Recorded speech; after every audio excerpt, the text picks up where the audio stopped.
she was all worried that that wouldn't go with their talk today. It's like, the heck it doesn't go with the talk today. Between Mary's prayer and that song, I'm just going to kind of hang out here with you for a while, and we'll just see what kind of comes out of it. I'm going to talk about last weekend. Many of you were here celebrating, we can open those doors, by the way, unless it's too noisy out there. But many of you were here celebrating and honoring the passage of two of our beautiful congregants, Karen Coffey and Eden Hart. And I'm reminded, as we have flowers left over from a memorial service here yesterday from one of our congregant son-in-laws who passed away, and our beloved Bob Rock passed away a few weeks ago and stuff like that. And I first of all want to say to the rest of you, stop dying. Choose life, stick around, I like you. Okay, it's a good place to be, it's a wonderful time to be alive. Yeah, just we're in charge of that, right? No.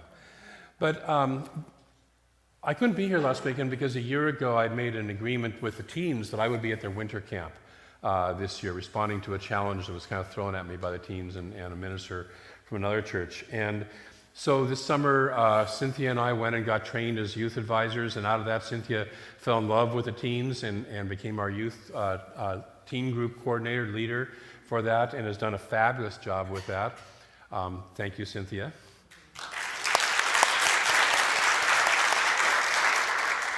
And we talked James Massengale, it wasn't very hard to do, into becoming trained as a youth advisor. And so the three of us took 10 teens from our church over to this wonderful teen camp in the Santa Cruz Mountains, deep in the Santa Cruz Mountains.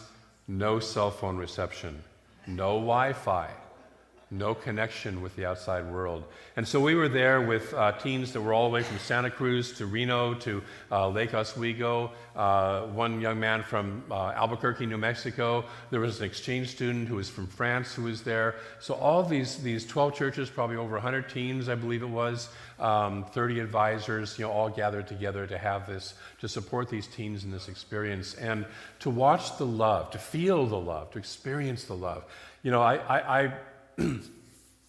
My teen years were not my best years, and my high school was not my favorite place to be. I've been to one reunion. I just did that for therapy rather than for enjoyment, and so to kind of make peace with certain things. And so to experience the love of these teens, it was so powerful and so deep. And to see the pain that some of them were going through, and these are teens that are all the way from what we might call very normal teens to teens who are totally experimenting. One of the cabins was called the Gender Blender Cabin because there were teens who were still experimenting with what gender they wanted to present into the world as, and all this, and to experience the love and to experience the depth that these young people would go to. As one of the advisors said, if it's just these teens, and it's not, because there were two other camps going on at the same time in Southern California in the Rocky Mountains, but if it's just these teens, the world's in good shape because of these kids. This is our future. Our world is in good shape. I watched our own teams have breakthrough experiences, aha moments, and shifts in consciousness. And we're in good hands, I can tell you that. And it was a beautiful experience. So I want to thank all of you who financially and otherwise supported the teens in being able to go to teen camp. When the teens do their second Sunday lunch, when they put on the lunch, all that money goes into towards their camp fees and all the other projects they do. And so I just wanted to say thank all of you. And I know the teens will express that next month when they get a chance to say so or talk. But I know they're tremendously grateful for the opportunity. So thank you and bless you. We're doing good work here. So today we're going to talk about the third chapter of the Science of Mind textbook. We're looking at the idea this whole year of exploring our values, living our values. And so what are our values? And so we're looking at the very basics of the Science of Mind philosophy, which I presume that because you're sitting in this church, it at least somewhat aligns with your values, or your values somewhat align with this philosophy. And so the first week we looked at the thing itself, what it is. What is this thing? And last week Reverend Sue did a wonderful talk on the way it works, how it works in the universe. And today we take a look at what it does. Now, if you've noticed that there's an emphasis on their only personal pronoun in there is it. In other words, we're looking at spirit and what it does, how it works, what it is. And I'm very disappointed because, I want it to be my way. okay? You know, I want God to be made in my image and likeness, and the world to work my way. Anybody besides me ever kind of wish, you know, yeah. So, but Ernest Holmes says, no, time out. We got to find out how it works, what it is, how it functions, how it expresses in the universe, and to know that. So I love this chapter. If I was stranded on a desert island and I was told that I could only read one chapter of the Science of Mind textbook, it would either be this one or the chapter that's entitled The Summary that begins around page 400. And because to me, they encompass the whole philosophy. And Ernest in this chapter says right up front, our teaching can be summed up in one sentence. This is Ernest Holmes, okay? This is Ernest Holmes. This is Ernest Holmes. There's probably a few that I'm missing. One sentence. He clearly decided to go on beyond that sentence. But there's a power within you to create the life you want. Breathe that in for a moment. There's a power within you to create the life you want. Thank you very much. Have a nice... But like Ernest, I'll keep talking. If we get that, if we just get that, there's this infinite power, and we can use it. And it's here to create the life we want. What does it do? It imparts its nature. It imparts its nature. See, when Jesus sat in the Garden of Gethsemane and said, not my will, but thine be done, he said, impart thy nature. Not my ego nature, not my small, I prefer it this way nature. Impart your nature. And we partake of that nature. We let it in. We say, yes, I'm going to take part in that nature. Or we have freedom of choice and say, no, I'm not going to take part in that nature. I'm going to do it my way. I've never done that myself, but I've heard of people who have. Ralph Waldo Emerson says we are inlets and may become outlets for the divine. We are inlets. We are already in this nature already. And we may express it to however degree we can express it. That's becoming the outlet to spirit. So this is a look at not only what it does, but how we can interact with it. How we can make heaven on earth by being more in alignment with that nature of spirit. And it's important to understand how it works and not how we wish it would work. Ernest says that while it is true that we are immersed in an infinite intelligence, it is also true that this intelligence can acquaint us with its ideas, only as we are able to receive them. Only as we are able to receive them. So what I'm here to do is become a better receiver. A better receiver. If you tune in, if you have a radio receiver, you can tune into different channels, and if you're on the channel, if you're spot on the channel, you get it really clearly. If you're a little bit off, you get static, and if you're way off, you get all sorts of other things. I love my friend Mary Morrissey in the Prosperity Plus program talks about that we can tune into whatever channel we want. We can tune into CNN, which she uses as an acronym for constantly negative news. It's not necessarily that channel, but it's that kind of philosophy. Or we can tune into the Discovery channel, the Exploration channel, the how much more good can I experience channel. And so we get to operate the channel. We are becoming better receivers for God. We can only know God insofar as we can become God. We can only know God insofar as we can become God. How much can I become like this energy? How much can I become like the peace, like the love, like the harmony, like the wisdom, like the abundant good that God, Spirit, infinite presence is? How much can I become like that? Not how much do I know about it, but how much can I embody it, let it into my system? Ernest says we look too far away for reality. We only have to look at this. How much can I embody spirit? Its nature is to impart, ours is to receive. And so he says, let us do away with a ponderosity of thought. I love that word. My spell check goes crazy. I finally added it to the dictionary, but for a while I kept trying to change it to ponderosa. I could hear Ben Cartwright. Let us do away with the ponderosity of thought and approach the thing simply and quietly. It is the nature of the universe to give us what we are able to take. Breathe that in. Notice, join with me for a moment and just be willing to expand your willingness to receive. Whatever that feels like for you, feel it at the cellular level. I'm going to open up and expand how much I can receive. We get to embody this nature, and because this nature is infinite, there's always more. However good your love is, however much love you experience in your life, there's more. Isn't that cool? However much peace you have, there's more peace. However much wealth, whatever that looks like, and I'm not just talking about money, but I'm including money, you have, there's more. I love Kelly's share about, well, I'm just on a fixed income, how can I ever get more? The universe says, kabam, I can take care of that for you, thank you very much. I have a bigger idea.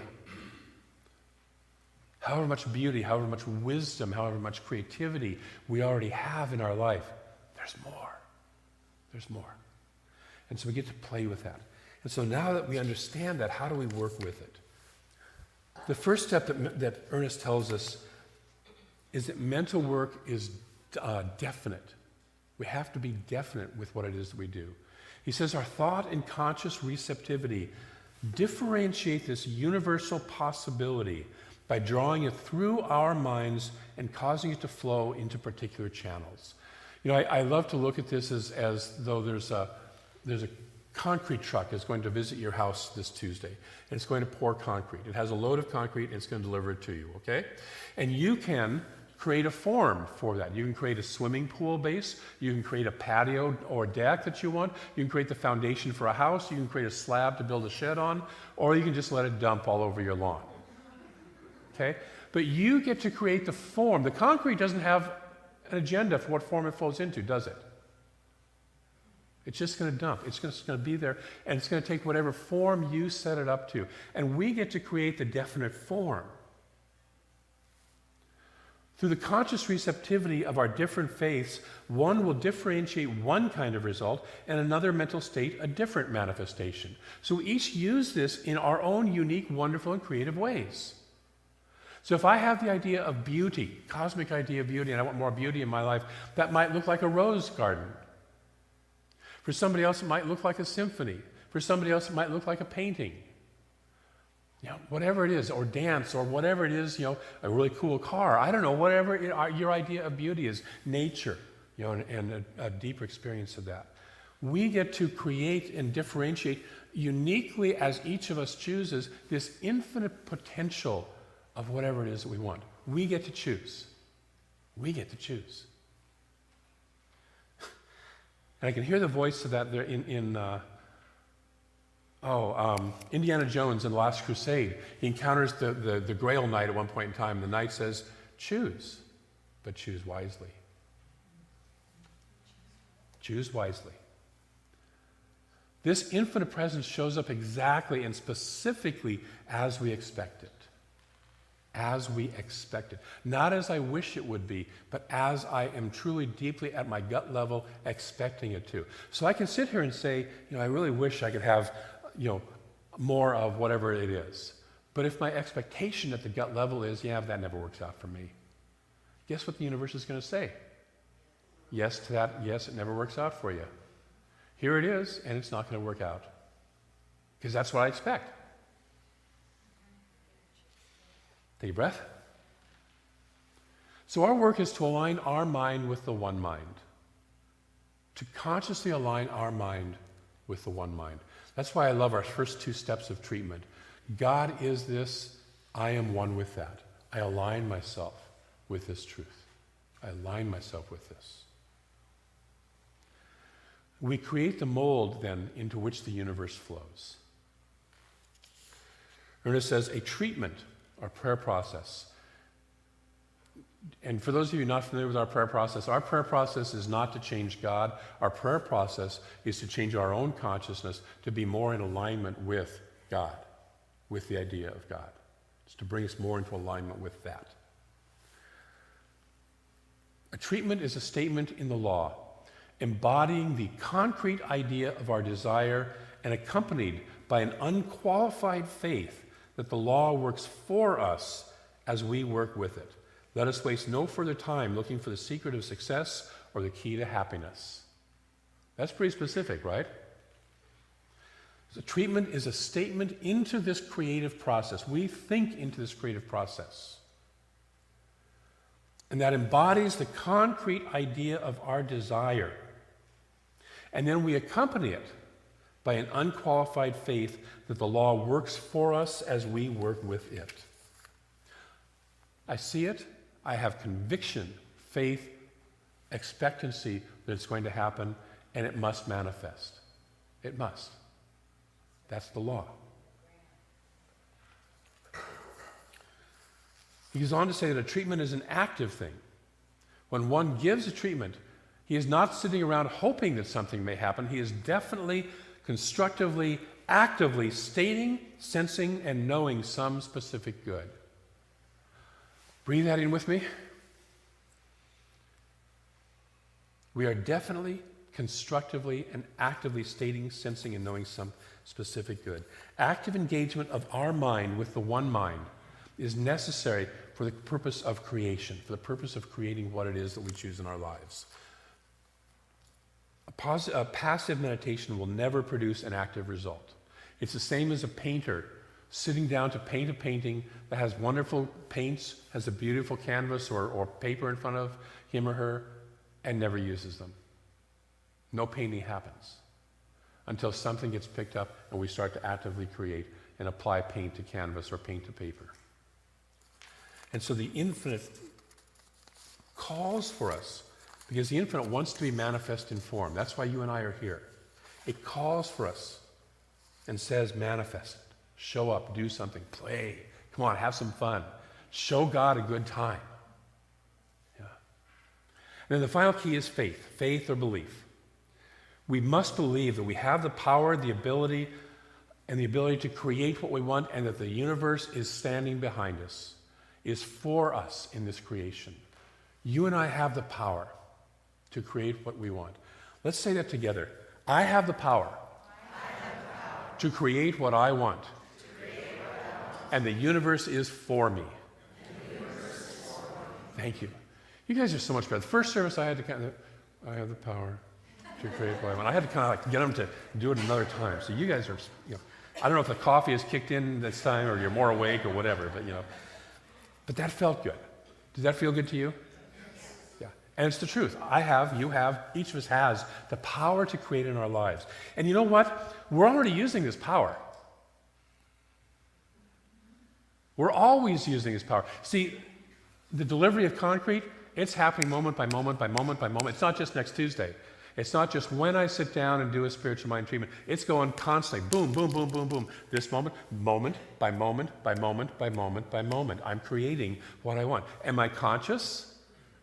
Or am I creating off of old scripts that I haven't bothered to check in and change? And that's the work we do here together. That's why we get into classes. That's why we do stuff like Prosperity Plus or the Power of Decision that Mary is teaching or any of those processes. We work with practitioners. That's why we do this process, is to get tuned in better to the nature of the divine that wants to come through us and to dump the old programming, the old static that's been in our way and manifesting something different that in truth we really don't want, but we keep on having show up.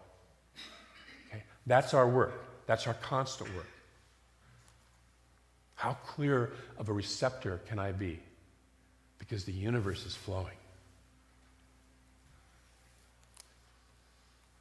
And then we also have to have the certainty of the demonstration. That as I know this, that as I call this forth, I am absolutely certain that it's showing up. Ernest has a wonderful little quote here. He says, this is a little bit of his humor in the book. Most people think that Ernest Holmes wasn't very funny if they just read his books. Actually, if you listen to his talks, he has a wonderful sense of kind of dry and playful humor, but some of it gets into the books if you realize it. He says, many people correctly begin their treatment in this manner. I know that the principle of intelligence within me will direct me, etc. Then they complete it with the thought, well, I certainly hope it does. This is entirely forgetting, he says, any definite statement, and is simply wondering if possibly some good will come along. Just hope it will. I'm just going to hang out here. That's what I call oyster consciousness. You know, the oyster sits at the bottom of the ocean, just kind of opens up and hopes something will come along. You know, the eagle goes and gets what it wants. Although right now, I just saw last night, I think it was a Subaru commercial. This couple is at this beautiful lake, and they're going, oh, it's so peaceful here. This eagle comes swooping and grabs a salmon that, you know, picks it up, and salmon's flapping, trying to get out. And, you know, it's like, the two people are like, oh my God. It's like, yeah, that's life, thank you. Because the eagle knows what it wants. It wants salmon for dinner. It's having salmon for dinner. We stand powerfully in the truth and affirm its demonstration. And so he says we should say to doubt, you have no place in my mind, get out. I know that the faith within me now neutralizes all doubt. Let's say that together. Think of any place where you feel doubt in your life. Any place in your mind where there might be doubt about this working, someplace in your life. And join me as we say to that doubt, you have no place in my mind. Get out. I know that the faith within me neutralizes all doubt. Breathe that in.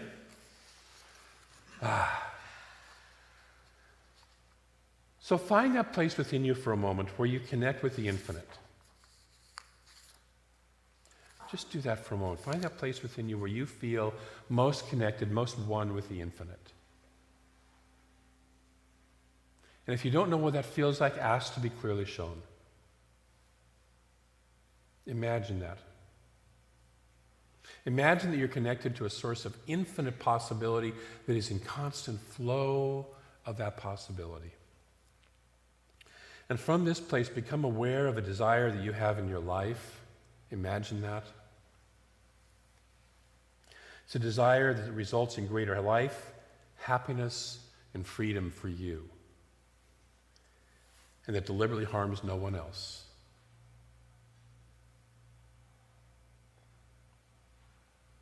Now imagine that you are moving into that desire and it is moving into you. That it's not out there somewhere in time or space, but that it is within you right in this moment. And you are within it right in this moment. You and this desire are one.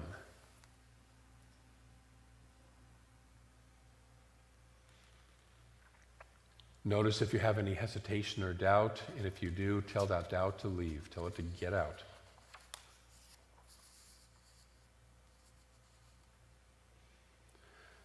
Now take a deep breath and deepen your awareness of your oneness with this desire. Feel it at the level of your cells. Breathe it in.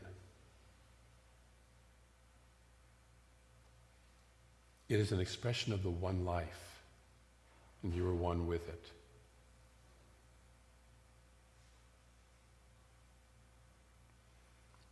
And now with certainty know that this desire is manifesting in your life in perfect ways and in perfect timing right now.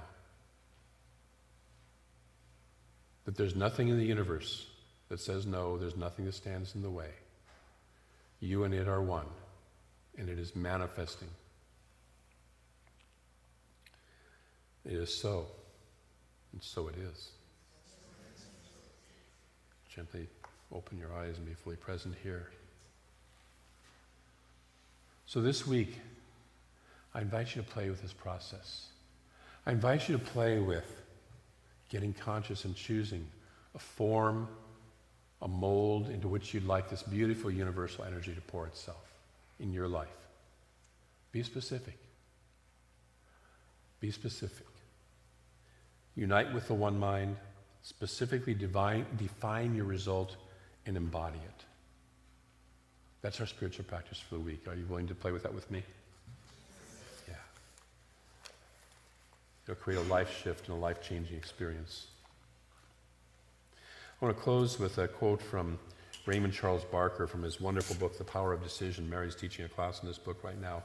One of my favorite books, and this is one of my favorite passages out of this book. Raymond Charles Barker says, "In my years of counseling, I have found that only those who really want what they want enough to decide that they shall have it, decide that they shall have it, will get what they want. The others mutter at me that great statement, with God, all things are possible. They expect me to agree, which I do. But their concept of this statement is that it will be done unto them without any effort on their part. They expect their half-thinking to be rewarded by a whole result. One of my favorite lines from Raymond Charles Barker. They expect their half-thinking to be rewarded by a whole result. This is a spiritual and mental impossibility. Those who have actually decided to have what they want do not expect special favors from the universe. They are ready and willing to think what they want long enough to get what they want. Our thoughts manifest, our thoughts are creative, and we stay in that thought, we stand in that thought, we stand in that truth until it shows up. They are not afraid of the good, solid mental work of believing. They know there are no miracles. It does take the good, solid mental work of believing to let the decision become the fact. The possibilities of the infinite mind are the possibilities of man. I love that line. The possibilities of the infinite mind. Think of that. The possibilities of spirit are your and my possibilities. If you're feeling restricted or limited in any way, shape, or form, One of the advisors at the teen camp had this wonderful shirt on that said God, and then had the mathematical sign for greater, the little two-thirds triangle. God is greater. Whatever our limitation is, God is greater. Because the possibilities of God, the possibilities of the infinite mind, are the possibilities of man. But we have the job of accepting one of the many possibilities, deciding upon it, and believing in a clear-cut way that it is done.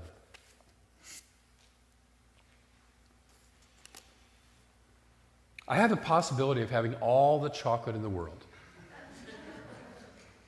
But I choose to have the piece that's sitting in front of me, right? And so we choose. We choose. We have the infinite possibility from the universe of anything we want. And our work is to choose, to decide upon that. An artist sits in front of their canvas or their paper and chooses what they're going to paint. They can paint anything, but eventually they have to choose, this is what I'm going to paint today. This is what I'm going to paint in this moment. This is what I'm going to do. So I invite you this week to choose what it is that you want to create in this moment, in this life. Let us move into prayer. There is only one. Only one. One life, one light, one love, one peace, one power, one beauty, one joy, one presence. Only that.